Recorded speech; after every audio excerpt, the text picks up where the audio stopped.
Hey everyone, welcome back to our channel. In today's video, I'm going to show you how to insert PDF in your Word file.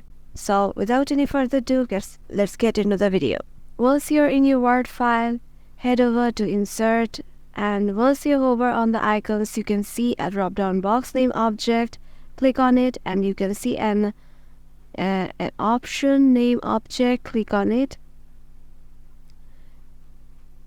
Click on Create from File, and you just have to browse the PDF file you want to add in your Word document.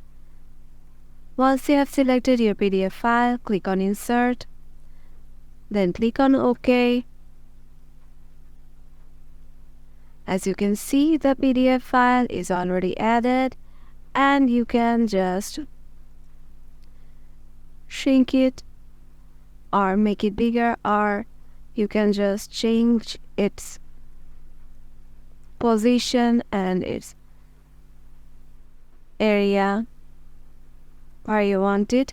And if you double click on it, it will take you to your PDF file, and you can access your PDF file from your Word.